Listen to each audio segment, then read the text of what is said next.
JEE mains 2023 के इस PYQ को हम very easily 30 seconds, okay 30 seconds या फिर मैक्सिमम मैक्सिमम 1 मिनट के अंडर में सॉल्व कर सकते हैं। ठीक है, अब ऑब्वियसली उसके लिए कुछ कॉन्सेप्ट हमें पता होने चाहिए और वही हम इस वीडियो में देखेंगे। बट उससे पहले मैं तुम्हें जल्दी से सॉल्व करके बताता हूँ, और तुम लोग भी एक बार ट्राई करो कि क्या तुम जो मैं फास्ट मेथड से कर रहा हूँ कि तुम लोग समझ पाते हो या नहीं। और नहीं हो पाएगा ऑब्वियसली हम देखेंगे। तो सबसे पहले इस क्वेश्चन को मैं पढ़ूंगा, अच्छे से कुछ वैल्यूज देखूंगा और इसके रूट्स कैलकुलेट करूंगा। तो यहाँ पर एक बार ग्रेटेस्ट ऑफ एक्स, दो वैल्यूज आएंगे ना क्योंकि क्वाड्रेटिक है, तो क्या हो जाएगा 5 and -2, तो ग्रेटर देन 5 हो जाएगा, स्मॉलर देन -2 हो जाएगा। और एक्स के टर्म्स में क्योंकि डोमेन चाहिए, एक्स के टर्म्स में क्या हो जाएगा, x greater then 5 + 1 6, smaller than -2, और इसका आंसर क्या हो जाएगा ऑप्शन नंबर बी। ओके, तो ये वाला क्वेश्चन इतना सिंपल था और इसको हम इतना इजी जल्दी से सॉल्व कर सकते हैं। और ऑब्वियसली समझ गए तो अच्छी बात है, और नहीं समझ में आया तो स्टार्ट करते हैं। तो 100 short tricks plus time saver concepts for IIT JEE mains and advanced series का ये है हमारी शॉर्ट ट्रिक नंबर 15। ठीक है, अब यहाँ पर कैसे सॉल्व करना है, अब दो तीन चीजें हमें पहले से पता होनी चाहिए। फर्स्ट थिंग क्या है, जब भी वो कभी ऐसे बोलेगा ना, जब भी वो कहीं भी तुम्हें ऐसे दिखेगा ना 1/√f(x), जब भी हमें ऐसे दिखेगा और उसकी किसकी बात हो रही होगी, डोमेन की बात हो रही होगी। किसकी बात हो रही होगी, डोमेन की। हमें क्या करना, कैलकुलेट करना है डोमेन। तो डोमेन कैलकुलेट के लिए फर्स्ट स्टेप हमें क्या करना है कि ये जो लिखा हुआ है ना इसके अंडर में, उसको हम क्या कर देंगे, ग्रेटर देन 0। कहने का मतलब ये हुआ कि ये जो लिखा हुआ है ना क्वाड्रेटिक, ये जो क्वाड्रेटिक लिखी हुई है, इसको हम क्या कर देंगे, ग्रेटर देन 0। ठीक है, ये तो हुई फर्स्ट थिंग। सेकेंड थिंग हम क्या करेंगे, अब ऑब्वियसली क्योंकि ये क्वाड्रेटिक ग्रेटेस्ट के टर्म्स में है, तो थोड़ी देर के लिए इस ग्रेटेस्ट से कंफ्यूज मत हो।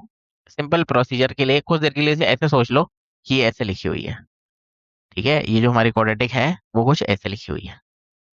ठीक है, अब इसको कैसे सॉल्व करेंगे, सॉल्व करने के लिए अब या तो यहाँ पर वेवी कर्व अप्लाई करो, नहीं तो एक और शॉर्ट ट्रिक सुन लो, ये भी बहुत तुम्हारे यूज होने वाली है। और मतलब ऑलमोस्ट ऑलमोस्ट हर पेपर में तुम्हें मिल जाएगा, ये वाली शॉर्ट ट्रिक का यूज आएगा तुम्हारे। वो क्या है कि क्या दिख रही है हमें, क्वाड्रेटिक दिख रही है। ठीक है, क्वाड्रेटिक दिख रही है, वो क्या हो रही है, ग्रेटर देन 0। उससे पहले हम क्या करेंगे, इस क्वाड्रेटिक के रूट कैलकुलेट करेंगे। पॉज करके तुम भी ट्राई कर सकते हो, नहीं तो देख के भी कर सकते हैं। एक -2 आ रहा है और एक 5 आ रहा है। ठीक है, एक -2 आ रहा है और एक क्या आ रहा है, 5 आ रहा है। ठीक है, अब क्योंकि यहाँ पर ग्रेटर देन 0 है, क्योंकि यहाँ पर ग्रेटर देन 0 है, तो मैं क्या करूंगा, greater than greater, smaller than smaller.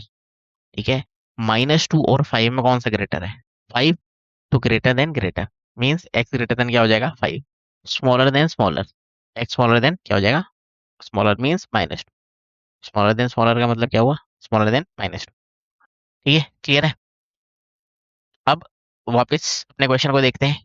क्योंकि ये जो क्वाड्रेटिक थी ओरिजिनली किसके टर्म्स में थी, ग्रेटेस्ट के टर्म्स में, तो इसलिए हम आंसर भी क्या करेंगे, ग्रेटेस्ट के टर्म्स में ही लिखेंगे। ठीक है, इसलिए हम आंसर क्या करेंगे, ग्रेटेस्ट के टर्म्स में ही लिखेंगे। ठीक है, बस ये मतलब वो कंफ्यूजन ना हो इसलिए मैंने एक्स लिख लिया था। पर थी तो क्वाड्रेटिक ग्रेटेस्ट के टर्म्स में ना, ये हो गया। अब इसके बाद एक सेट ऑफ फॉर्मूलेज हम फिर अप्लाई करेंगे। ठीक है, एक सेट ऑफ फॉर्मूलेज फिर अप्लाई करेंगे क्योंकि हमें क्या चाहिए, डोमेन चाहिए। ठीक है, इसलिए हमें क्या चाहिए, डोमेन चाहिए। डोमेन चाहिए तो इसलिए हम क्या करेंगे, एक्स की वैल्यूज कैलकुलेट करेंगे। अब वो कैसे आएगी, वो कुछ सेट ऑफ फॉर्मूलेज हमें पहले से पता होने चाहिए। वो सेट ऑफ फॉर्मूलेज क्या है, मैं जल्दी से लिख देता हूँ कि देखो, ऐसे मतलब बेसिकली इस तरह से 4 कंडीशंस हमें दिखेंगी। ठीक है, बेसिकली तो मैं इस तरह से क्या दिखेंगी, 4 कंडीशंस ऐसे दिखेंगी। ठीक है, एक ऐसे ग्रेटर होगा और फिर इधर क्या हो जाएगा, इधर क्या हो जाएगा ऐसे, smaller than equals to smaller than.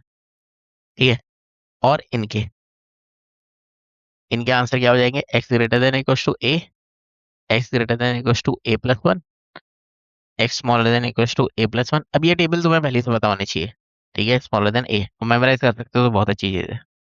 ठीक है, मेमोराइज कर सकते हो तो बहुत अच्छा है।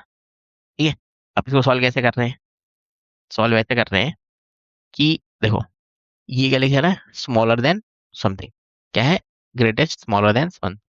तो ये वाला कॉन्सेप्ट अप्लाई होगा, स्मॉलर देन समथिंग वाला है ना, तो इसलिए इसलिए एक्स स्मॉलर देन क्या हो जाएगा, -2। ठीक है, x स्मॉलर देन क्या हो जाएगा -2। ठीक है, हो गया। फिर क्या है, ये वाला है ग्रेटर देन, दिख रहा है ना ग्रेटर देन, तो ग्रेटर देन वाला कॉन्सेप्ट अप्लाई कर देंगे। ग्रेटर देन ए के लिए क्या होता है, a+1 हो जाता है। क्या हो जाता है, greater than equals to a+1 means 6। ठीक है, क्या हो जाता है, ग्रेटर देन इक्वल्स टू 1, तो क्या हो जाएगा 6। ठीक है, तो इसलिए इसका आंसर क्या हो जाएगा, -2 से स्मॉलर और 6 से ग्रेटर। ठीक है, -2 से स्मॉलर और 6 से ग्रेटर, इसलिए इसका करेक्ट आंसर क्या हो जाएगा, ऑप्शन नंबर बी। ठीक है, तो बस अब अगर समझ में आ गया है तो अच्छी बात है, नहीं समझ में आया रिपीट करके सुन लो। और ऐसे ही और तुम्हें पूरी सीरीज देखनी है 100 शॉर्ट ट्रिक्स की, तो उसकी प्लेलिस्ट तुम्हें डिस्क्रिप्शन में मिल जाएगी, उधर से जाके तुम लोग चेकआउट कर सकते हो।